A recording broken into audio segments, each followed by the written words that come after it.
Good morning and welcome to today's webinar where we'll be discussing Office 365, VPN and Teams and the challenges around data visibility. My name is Matt Compton. I head up the data management team at Bytes and I'm joined by Stephen and Matthew from Varonis. I'll just start with a little bit of housekeeping. For those of you who haven't joined on the Bytes webinars before, just to let you know, you'll be muted throughout the process of the webinar. If you do have any questions that you'd like to submit, you'll see on the right hand side that there is a questions box. If you pop a question in there at any point during the webinar, what we will do is at the end, we've designated a few minutes to answer those questions. We have got quite a number of people on today's webinar, so if we are unfortunate not to get your question answered, we will guarantee that we will come back to you after today's webinar with answers to those questions. But anything that you want to ask throughout, just pop in the questions and we'll work through that during the webinar. It is fully recorded and that will be sent out to you once we've finished. So feel free to share with colleagues or anybody else that you feel would find the session beneficial. And there will be the obligatory feedback form at the end. It probably only take you 30 seconds or so, but what it does is it allows us to really make sure that these webinars are tuned so that they are as beneficial as they possibly can be as we move forward and run more of these similar type sessions. To give you a kind of brief agenda of today, I'm going to cover very briefly on Bytes as an intro. I noticed that a lot of the people that are registered are Bytes customers, so thank you for your customers. Those of you who are new to Bytes, I'll give you a very, very high level overview, but not too detailed, because the main thing that we want to talk about today is the challenges around Office 365 and unstructured data. And I'll be handing over to Stephen, who will be painting the picture around Office 365. And then we'll be handing over to Matthew, who is going to talk around Varonis and their instant response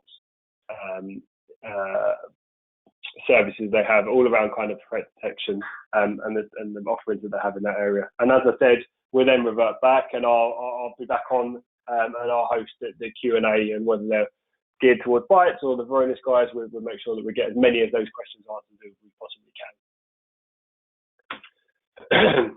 So as I said, I'm just going to take a couple of minutes to give you an overview of Bytes before I hand over to Stephen. And today's webinar, we are talking around Office 365, we are talking around Teams, and therefore I thought it'd be good to give you kind of an understanding of where Bytes are in the market. And I'm not going to read out any of these stats that you see on the screen here, but what it does is it cements our pedigree in the market around Microsoft and especially around their cloud offerings. So whichever way you chop up kind of revenues, accreditations, customers, doesn't really matter. Bytes are always the leading partner in the UK when it comes to Microsoft Cloud. That's down to the great technical resource that we have in-house, the commercial resource, the licensing resource, and then the ability that we have to serve our customers around that Microsoft platform. But what it really does allow us to be is a partner that understands Microsoft and understands all the great that Microsoft brings to you from Office 365 and other services, but also where the shortfalls are within the technology and where we need to look at third-party technologies to give us an end-to-end, true, secure, and available 365 platform. And that's kind of where today's webinar goes, with the likes of Varonis and their data governance story, all around kind of owning that data story with Office 365 and beyond. And there's other technology partners that we work with to really provide a secure Office 365 stack.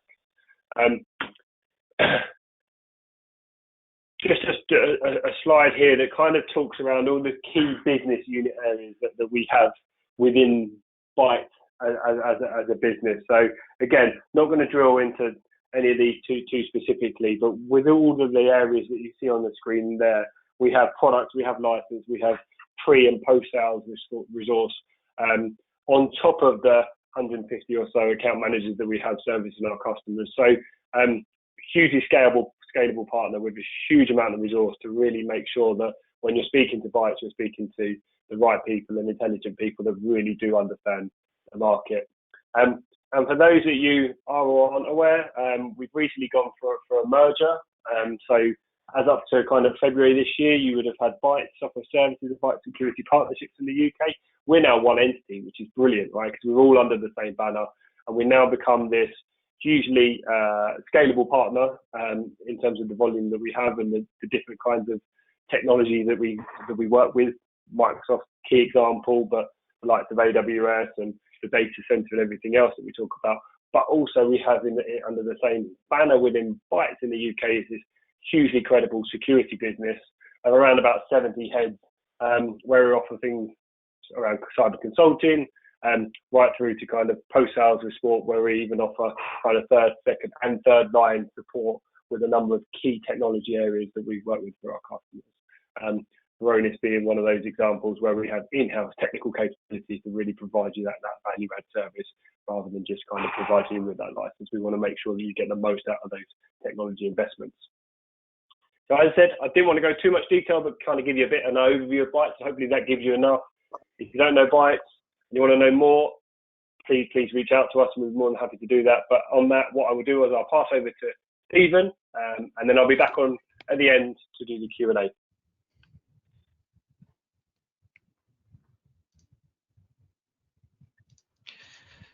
Thanks, Matt. I'm just going to share out my screen. I'm assuming you can hear me okay and see my screen now. Yes, we can. Excellent. Okay. All right. Thanks very much, Matt. Yes. So just a little recap on the agenda. So we're going to sort of split this into a third and two thirds, with myself talking a little bit around challenges around unstructured data, and then more around Microsoft 365 more in general, and how some of the issues that we see that are troubling, some of our customers as they go through this kind of digital transition that in many cases has been kind of forced upon them. And once we've been through that section, I'm going to hand over to my colleague Matt Radulak, who's going to go talk a little bit more around the incident response investigations that we see and the threat detection that Varonis is helping our customers deal with on a day-to-day basis. So first of all, I always think it's a good idea to start any of these kind of webinars to kind of go through the sort of basics of the challenges of unstructured data. Now at Varonis, this is what we do. We help protect unstructured data within organizations.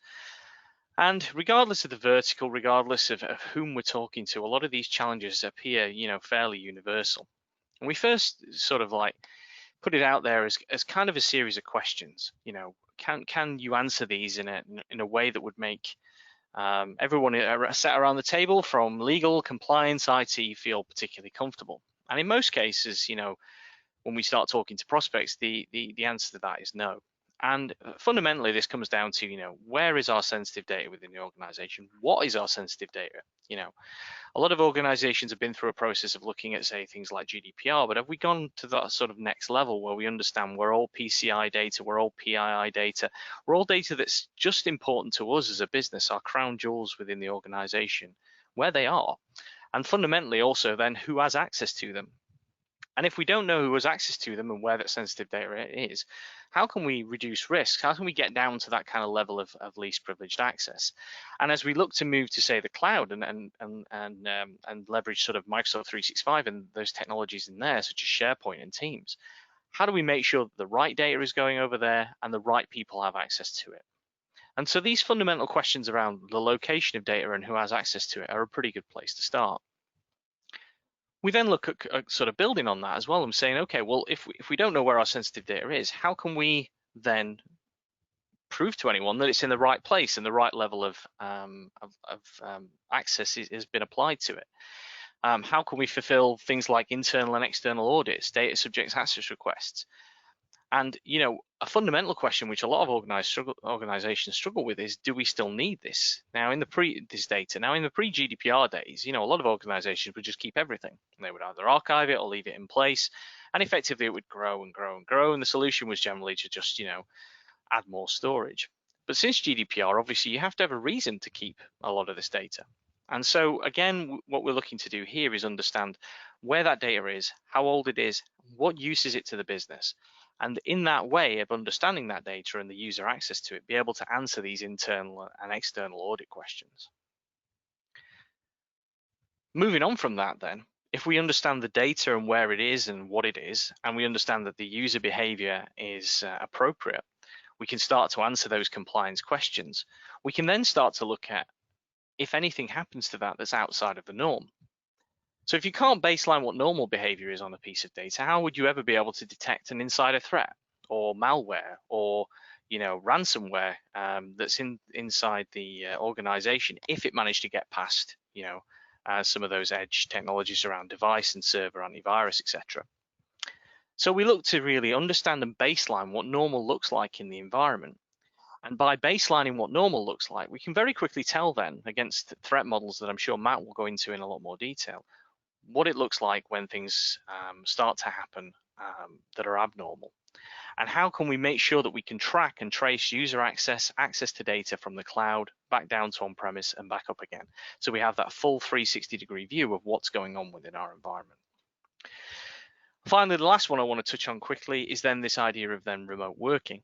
So as we've gone through this process of pretty much everyone being pushed out away from offices and back to home, are they working on untrusted devices or Wi-Fi networks? How do we ensure that we're able to understand whether the changes in business as usual have happened because of the need to change, or whether it's something more malicious?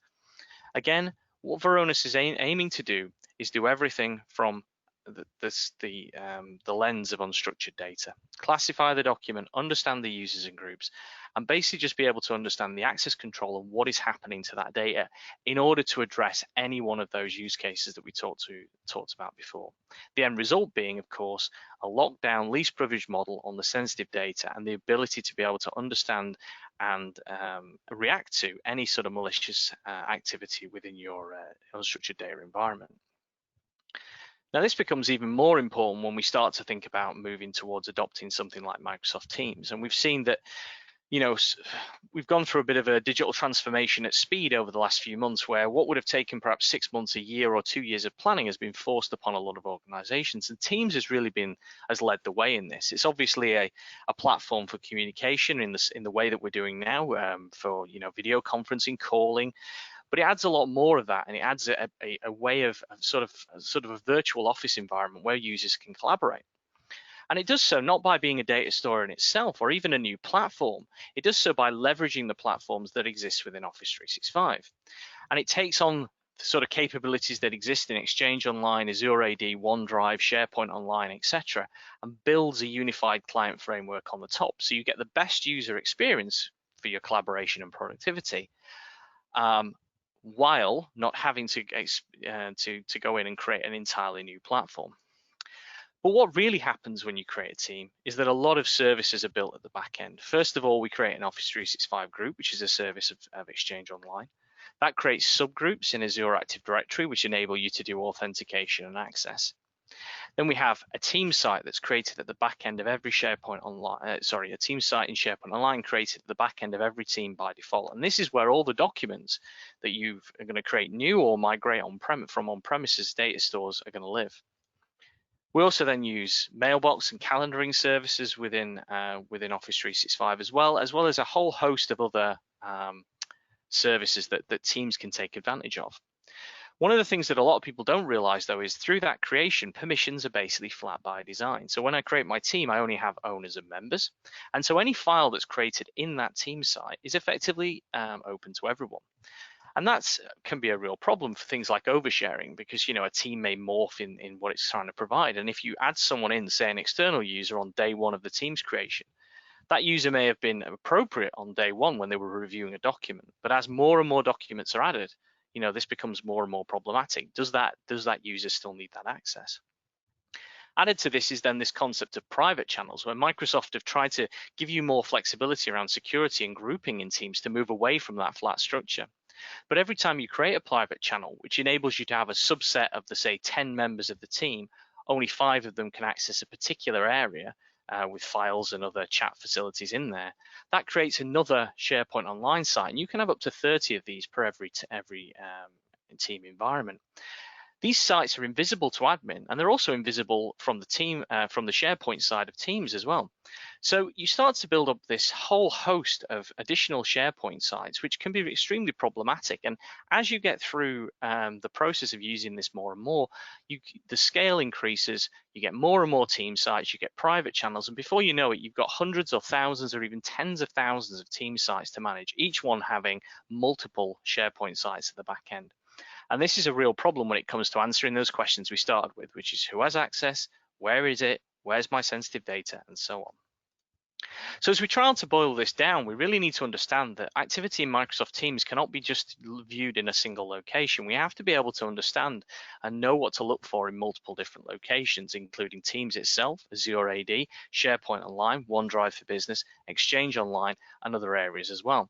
And this can be extremely problematic if you have users who are perhaps not well versed in Office 365 more generally, or you have admins grappling with some of the visibility challenges that I'll detail later.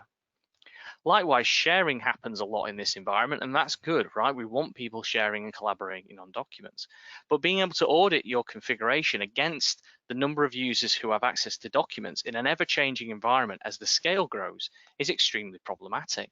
Configuration can happen at multiple different levels, at the tenant, the site, the folder, the file. You can share files from multiple different locations. And as we've said, some areas are not even visible from a SharePoint perspective. So you can be in the Teams environment and be able to see that there's a private channel. But if you go into SharePoint and run reports there as an admin, those teams disappear. Now you could say, well, okay, we'll just block all sharing. Well, that's fine, but then people will work around it. They'll use Shadow IT, they'll use Dropbox, they'll email things, etc. And so what you really need to be able to do is have a way of understanding what is going on with the environment, be able to prioritize by sensitive data, understand the user permissions, and regularly monitor changes to access to those sensitive files as your team's environment grows. Just to finish off on this, there's a whole host of other visibility challenges which we can go into. Some of these are a consequence of basically a lot of the services that Teams leverages, if you remember when I talked about this at the beginning, never really having been designed for Teams to be slotted on top of them. Some of these services have been around for decades, some of them have been around for a lot shorter period of time. None of them were designed in their infancy to support Teams as a platform. So we have strange behavior where if you share the backend SharePoint site as a team owner, you can't see that's happened. Or if I go into SharePoint and share a link, I can't see that that's the case from a Teams perspective. Likewise in likewise in SharePoint, I can't see the members of the teams, I can only see the groups. And we have a whole list of other sort of quirky little behavioral things, which really start to become more problematic when you layer them on top of the sheer scale of the growth that you're likely to see in the environment. Owners can be obviously granted additional permissions as well, and they can be added onto Teams by additional owners, and then they can do things like create private channels, invite external users, etc. So basically what we're saying is there's a whole host of permissions for visibility challenges. And depending on who you ask, it can be very difficult to answer the question, who has access to the data in this team? And the other question is, well, why would you know to even focus on that particular team? Because without accurate classification of the data, how would you know that one team is more important than another? How do you get owners to be able to answer the question, this is definitely who has access to this set of data in my team, and this is appropriate because? A lack of this control means a lot of problems, and a lot of problems that get worse every day as things get more and more complicated. And so what we've ended up in a situation with is that Microsoft in particular have thrown a whole host of resources into various different portals and various different products that can help you try and pull some of this information together. However, the current situation for portals in Microsoft 365 is extremely complicated. Here's a list of the portals from their own website that are specifically security related. And the question really is what are you licensed for? How many of these do you have? Do you have E5? Do you have E3? Do you have E3 plus security? And whose job is it to make sure that you understand all the capabilities of these platforms, how they overlap, and how they then give you capability to deliver against the questions that we started at the beginning? And fundamentally as well, when we're talking about Varonis, where are the gaps? Where are the gaps between what you get out of E3 and E5 and these portals and what you need to address the challenges that I talked about before? If only it ended there, but it doesn't. There's a whole host of other portals you need to understand that aren't directly security related, but can also affect it. Again, whose job is it to understand this? Whose job is it to know when they change, when new features are added? Plus then you've got all the admin portals which relate to things like sharing and permissions management, SharePoint, Exchange, Teams, OneDrive, all these tools, Yammer, all these tools have a different admin portal as well.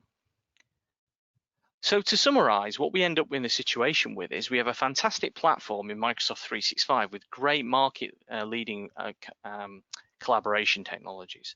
But we have a whole bunch of visibility and scale challenges around answering the questions we started at the beginning, which regardless of your understanding of these portals, you can't really get yourself out of because of the fact that a lot of these things are just endemic with the way that Microsoft has built this platform. And so what we look to do here with Varonis is really to give you a single place where you can understand threats to that particular data and give you coverage across that hybrid environment as well. And so what I'd like to do now is pass over to my colleague, Matt, who is an expert in threat detection and one of our sort of go-to guys here at Varonis to understand how do we take all of that stuff that I've just talked to and how do we give you a place to go to understand the threats to your unstructured data from a single location and get rid of a lot of those challenges around visibility and management that Microsoft 365 introduces. Yeah, thanks so much, Stephen, and thanks, Matt, as well for the eloquent introduction. I'm going to share out my screen here and just ask that you guys confirm when you can see everything.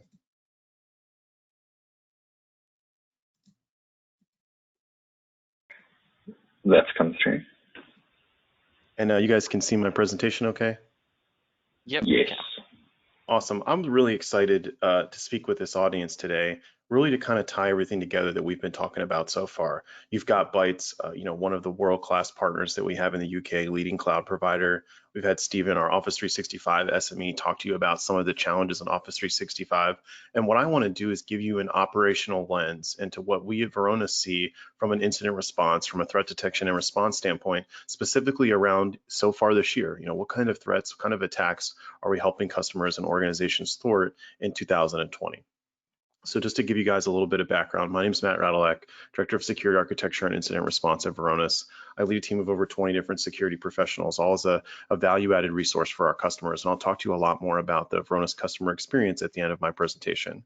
What I'm going to cover is the attacks that we see. I'm actually going to give you some specific examples of some attacks I've been able to execute in a lab environment. And then I'm going to give you an introduction to how Varonis approaches security analytics and how we can actually tackle this challenge together. Again, feel free to throw any questions that you have in the chat, whether we'll get to them today or in a follow-up session. We're happy to. We love engaging with our clients and prospective customers. So in terms of some of the attacks that we've seen so far this year, one of the biggest trends that I would want to share with this audience is the change in what I would consider the sophistication of the average brute force attack. It's easy to think about a brute force attack and think things like, I have multi-factor, that doesn't necessarily apply to me, or surely we would never fall victim to such an easy attack. But what we've seen across the board in our customer base is an over 60% increase in the quantity of brute force attacks that organizations are receiving and a 10% increase in the success rate. And a lot of the reasons that that's happening, what we found through our investigations, is that organizations have rapidly adopted new technology. Whether it's technology to enable remote workers or it's technology to enable their customers to consume their services or products remotely, and as a result have skipped over some of those security hardening challenges. One of the other trends that I always like to talk about is something that I call the inside outer. This is a person who is generally wary about the conditions, the economic environment that we're all working in right now, and is starting to amass data because they think they might lose their job or they might be at risk of getting furloughed or laid off. And they want to be able to have some information that they think might make them more competitive as they look for other jobs. The other thing I would want to mention, and this is something I'll go into more detail about, is where I'm seeing a shift in the tactics, techniques, and protocols used by attackers and more of a obfuscation or a cloak and dagger type of approach. So what I mean by that is we've been tracking a lot of what we call big game ransomware, where the ransomware is just an element of a more sophisticated attack. So maybe what an organization will do is see this ransomware attack as the primary part of the attack and completely miss the fact that data is being exfiltrated simultaneously, or that backdoors are being installed in their environment in order to give persistent access because they're far too concerned with the fire that is dealing with a ransomware infection. And these are just a handful of some of the things that we're experiencing and that we're helping our customers investigate as just a part of the overall Varonis value proposition. Now, what I wanted to do is actually really give you a lens into what does it look like to be an attacker and carry out some of those attacks. And what I wanted to start with was a brute force attack. So when you think about a brute force attack, there are a lot of avenues for external authentication that an attacker might be able to find. They could use a website like Showdown, which is almost like Google for vulnerabilities for different organizations, in order to identify externally facing authentication portals for a particular company. Maybe it's going to be a VPN portal, or maybe, and this is what I'm finding more often than not, it's a server that has RDP open up to the internet, where maybe you have multi-factor on your VPN portal, maybe you have multi-factor on Office 365, which I'll talk a little bit about bypassing in just a couple of minutes, but maybe you forgot to put that on that RDP on that server that's exposed to the internet.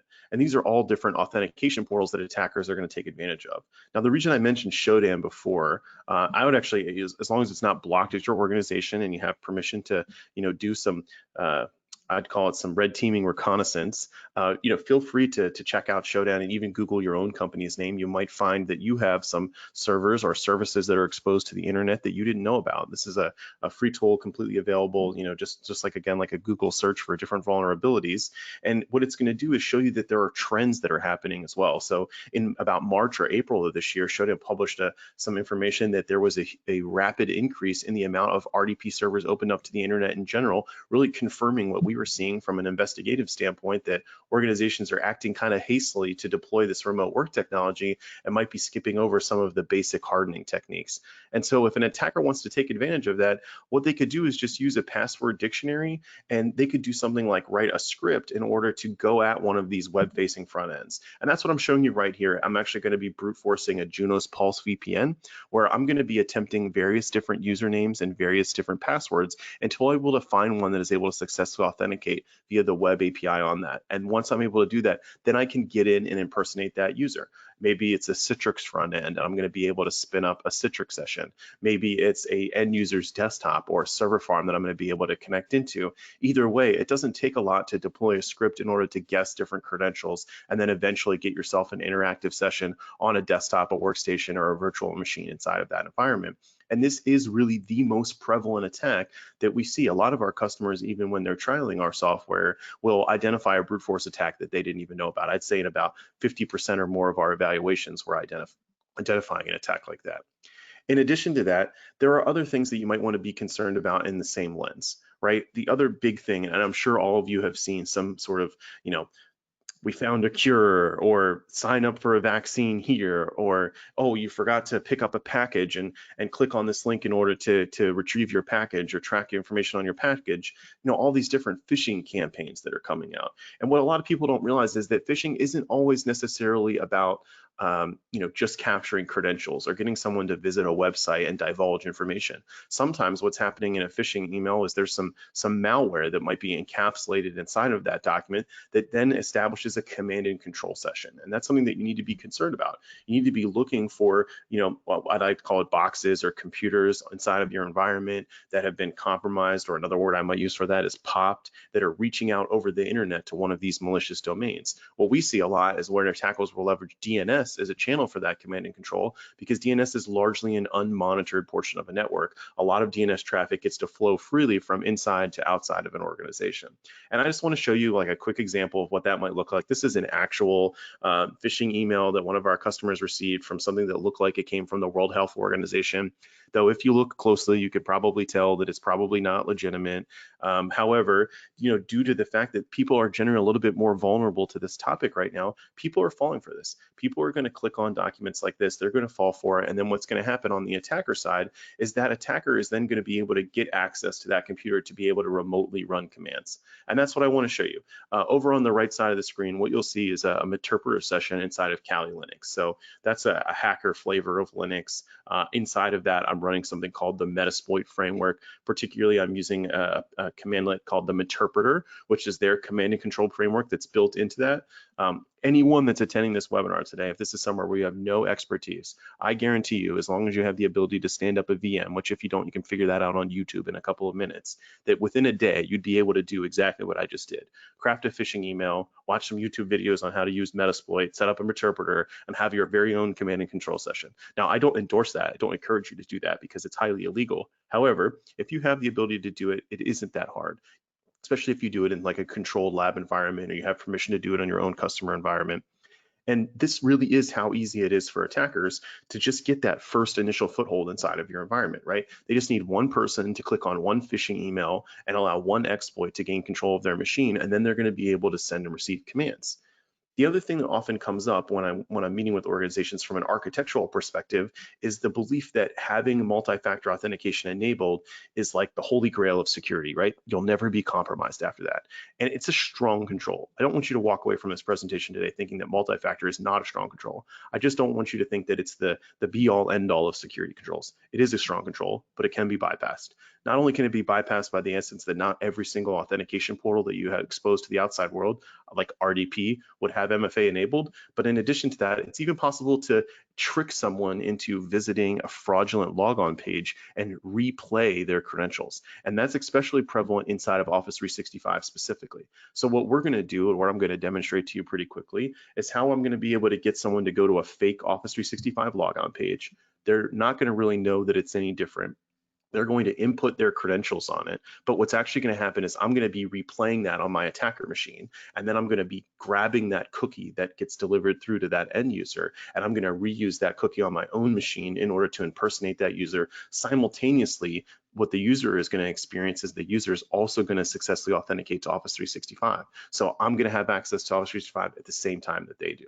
And I'll give you a quick show of what that looks like. So again, they'll receive an email. It's going to encourage them to go to a web page like the one that you're seeing on the screen right now. And knowingly, it looks legitimate. Now, if you look at the URL specifically, though it is a secure URL, you can tell that it isn't exactly a Microsoft logon page. But it would take a pretty tech-savvy end user to be able to spot this. Because from a user experience standpoint, it's going to look like they got into Microsoft, right? They're going to get that two-factor authentication prompt. They're then likely going to approve it. It's going to look just like it does when they log into Office 365. But what that user doesn't know is that that's happening on my attacker machine. It's not happening on their workstation as they would normally expect it. So this is what's called a man-in-the-middle attack. And we're going to use this man-in-the-middle attack to then inject their browser cookie or that session into our own browser. So I'll show you what that looks like now. So first, they'll approve that authentication. Maybe it's something that goes to their phone. Maybe it's a code that they have to input. Then they'll eventually get access to that actual file, and they'll be able to see the document that I shared to them. And simultaneously, when they do that, on the attacker side, that's where I'm going to be able to capture their session token. So what will happen, and this is Evil Jinx, this is another open source toolkit that attackers would likely use in order to hijack a session. And what they're going to do is grab that authentication token and replay it. And what that actually looks like, right, is it just looks like a string of letters and numbers, and those letters and numbers can actually be inserted into a browser. I know I went through that kind of quickly, but you'll see right down at the bottom all these different hexadecimal encoded string. That's what I can actually replay and just import into Google. That is, it is simple as that. I can take this string, I can import this cookie essentially into my Google browser, and then I'm able to impersonate this user or any other user whose Office 365 account I was able to compromise via this man-in-the-middle method. And this is something really, when you think about it, it's pretty simple, but it's also pretty eloquent, right? Intercepting communication, replaying communication is something that has happened in computer security since the dawn of the internet, but being leveraged to bypass multi-factor authentication is a more new and novel approach to that traditional man-in-the-middle technique. And from there, from the attacker standpoint, it really is just that simple. I just wanted to show you guys, take that session cookie, put it into your browser, and you're going to be able to log in and impersonate that user. And this is a feature, right? This is how Microsoft authentication is designed, because they want to give you that single sign-on experience. When you pivot between OneDrive and Teams and Outlook.com, Microsoft doesn't want to constantly ask you to re-authenticate. So they're using that cookie in order to have that authentication persist, for several days or whatever what's called the time to live is on that browser session inside of Office 365. Now, I'm sure a lot of you are seeing this and thinking like, okay, that's like, wow, I didn't even know about that. What else? What other kinds of attacks are you seeing? The last one that I want to talk about, this is the unexpected one for me. So in my career so far at Varonis, I think I've been at the company about 4 years now. We've done a lot of insider investigations, mainly because Varonis has that data-centric security program. We're actually focused on the files and folders, the actual data itself that's the most important to you, connecting insights between data and the rest of your infrastructure. And one of the things that we do is we're often one of the early warning indicators of an insider threat. And what we're seeing right now is, again, that concept I explained earlier called an inside outer, right? Just someone who leverages a script to search for sensitive data. someone that then may send that data to their personal email account, right? And it's really easy, whether you use PowerShell or maybe you just use Windows Explorer in order to search for and find information, it's really not that hard. Obviously, if it's me, if I'm your attacker, I'm your insider threat, I'm going to use PowerShell for repeatability so that I don't have to sit there and interact with things. However, it would be just as simple for you to open up Internet Explorer, click to define it, and copy all the files that you're seeing, all these text files that you're seeing to your own computer, and then maybe you're going to email those files to themselves. Right? It's really, really easy. If you're not tracking or monitoring this kind of thing, attackers generally like to take the path of least resistance, and that's often what we're seeing in attacks as well, where they're just carrying out these attacks. They're doing whatever they can in order to facilitate data exfiltration, whether using unsophisticated means like emailing themselves documents or sophisticated means like DNS tunneling, something that we show in another one of our webinars. So how do you actually tackle these challenges? This is often the question that when you hear about these kind of new threat vectors, well, what's the approach? Like how can Varonis help me with this? And that's what I want to shift gears and talk with you guys about a little bit. So there's kind of two concepts or two principles of security analytics that I want you to understand about our software. The first one is that lumping Varonis into the category of making copies of log events, you're kind of going down the wrong path. The second one is thinking about, all of the different security solutions that can do event processing. Looping Varonis in the category of build your own analytics, also not the right approach. And the reason that I say that is, like if you know where I got this screenshot from, very, very powerful security analytics solution. Most of the value from that security analytics solution is customizing it and bringing in the logs that you want to see and creating the searches, the reports, and the dashboards and how you want to consume them.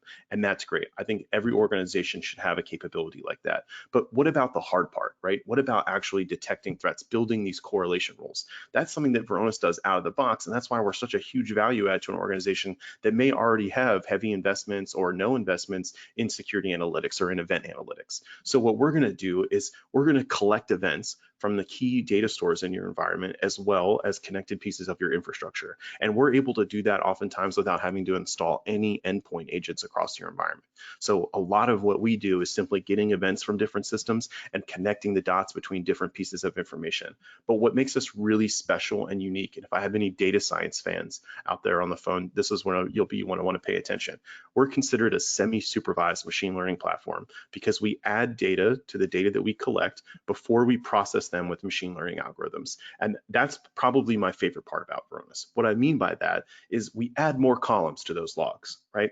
And we do that as a precursor to learning behavior about those users and devices. So we'll identify the account types: admin accounts, executive accounts, service accounts, and regular users.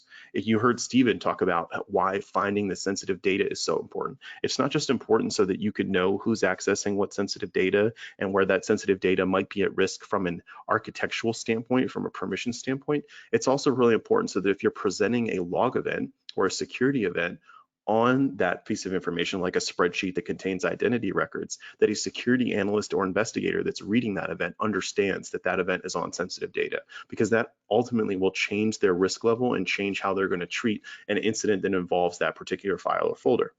In addition to that, not every data source is going to give enough information. Some data sources will only record IP addresses, but as you guys might know, with DHCP, IP addresses are going to constantly change, but the host names are going to remain the same. So during event collection, Varonis wants to make sure we're always recording both the IP address and the host name. And if we're talking about Office 365 or VPN authentication events, we're also going to want to make sure we resolve the geolocation to an actual country or a place, so that we know the difference between a logon event that happens in New York, where I'm currently sitting and delivering this webinar, and the one that happens in London, where I believe Stephen is and where he's delivering this webinar from. And all these things are precursors to learning, right? Precursors to building a behavioral profile that you can then run anomaly detection on top of. You want to identify the account type.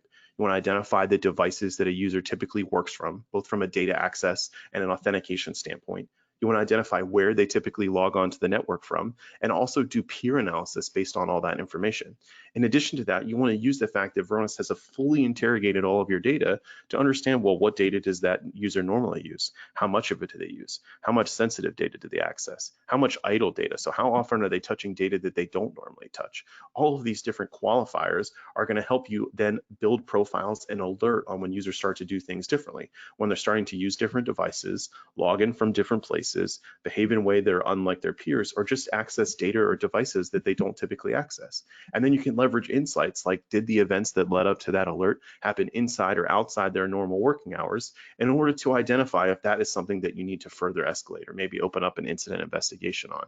And that's what every single one of our alerts aims to do, is give you the information that you need in order to make that decision pretty quickly. Like, okay, we've got this user, they're accessing a lot of sensitive data. They're doing it from a computer that it looks like they normally use, but it happened outside their normal working hours. So why did Stephen, and I'm going to pick on you, Stephen, I hope that's okay, log in the middle of the night to access all of those team sites? He never logs in the middle of the night.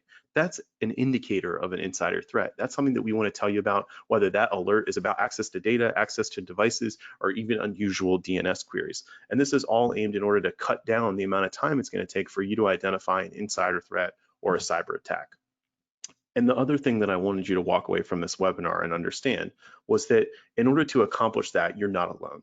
What Varonis has done, and we also leverage our services partners in order to deliver this experience, is create an ecosystem of software and services to help you achieve the mission. So what I mean by that is there are some things about Varonis, like our incident response team, that are integrated into the customer experience. Almost think of this as like a separate organization from a support organization who you can reach out to get help doing investigations. But we're not just there from the incident response standpoint, we're also there to onboard Varonis and make it a part of your day-to-day security program. We want to help integrate into your ecosystem, train your staff on how to use Varonis just as well as the IR team does, because then eventually you'll lean on us less and less, and you'll be bringing those more interesting incidents where maybe you need our help reverse engineering an unsignatured piece of malware or something like that.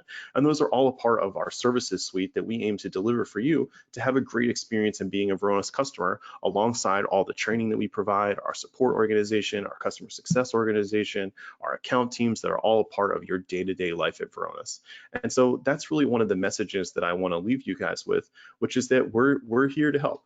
We want to be a part of your day-to-day. We want you to experience what it's like to have Varonis give you a lens into Office 365 or Microsoft Teams. We want to integrate it into your VPN, your DNS, and your web proxy, show you about how people are connecting in remotely and accessing your data, perhaps even trying to exploit your systems, and leverage our visibility in Active Directory to help you get control over those, tens of thousands, hundreds of thousands, or even millions of authentication events that happen every day inside of your environment. And that's really what I wanted to share with you guys and hopefully we can have some time to cover questions. So I'd kind of pass it back to you, Matt. I know you have some closing remarks, and we also wanted to cover some questions.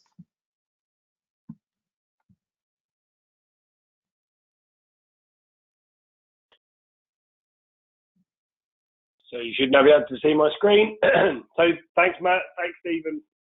Really insightful session.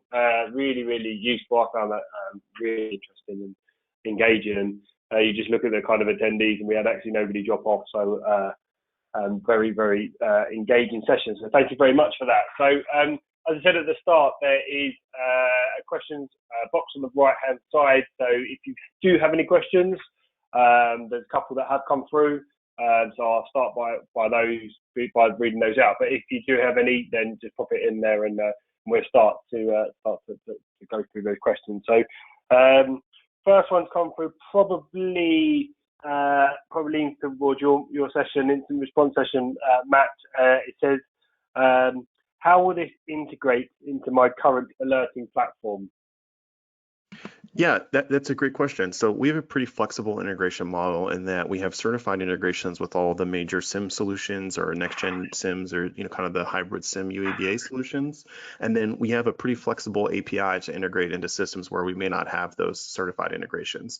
And really, that's our goal, and kind of like our deployment model is to really integrate into your security ecosystem. We want to give your analysts a lens into our alerts, however they're used to consuming alerts is like a good example. Okay, brilliant. Thank you. And this one, either of you picked this up, but might be one more for Steve. But what makes Varonis unique for Office 365? Yeah, I can take that. I think that what we're trying to do with Varonis and our work with Microsoft 365 is very much to complement what you get from all those tools you get that we talk about within the presentation. So it's not that we're saying that there's anything wrong with the platform from a usability perspective. It's just that there are certain gaps in terms of classification, reporting, visibility, and some of the threat detection that Matt spoke about. That when you talk about particularly unstructured data, you do need some help with. Microsoft 365 covers so much stuff, and Microsoft Security Play is so wide that what we are focusing on a very, very deliberate subset of that around what we feel is a particularly important area, and that is the safety and security of unstructured data, either in the cloud or on premises or both. And so whenever I talk to customers, I often talk to them with Microsoft, because we're not competing or trying to dilute their message in any way. We're just showing the capability that we have and the ability to be able to just improve the what you're able to do in a specific area of what we believe is very high importance. Brilliant, thanks. Next question here: Does the product include the ability to query database logs such as SQL? I can take that one. So in terms of data sources that we support, Stephen and I both had a slide on that earlier. It does not include databases or SQL. It includes things like your on-premise Windows infrastructure, SharePoint, Exchange, NAS arrays, VPN, DNS, web proxies, Active Directory, and all the Office 365 suite.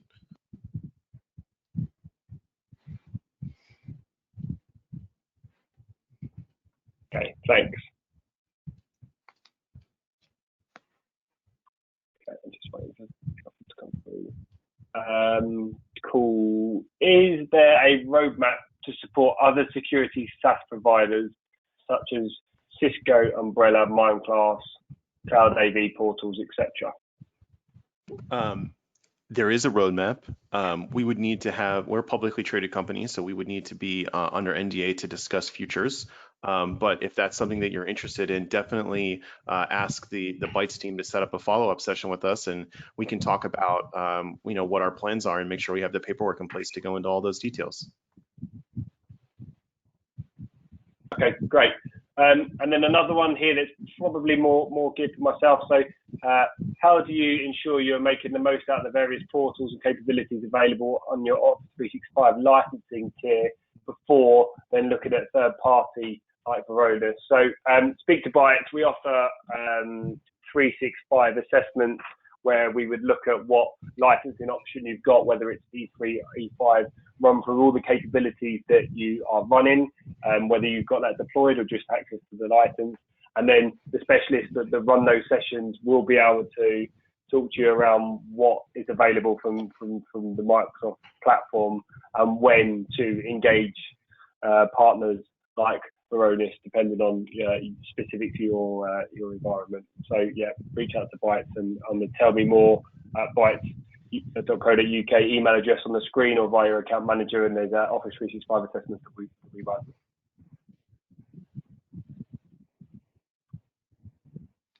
Okay, so I think unless there's any more coming in, we have concluded the questions part of the webinar. So thank you again, Stephen and Matt. Really good session, really enjoyable.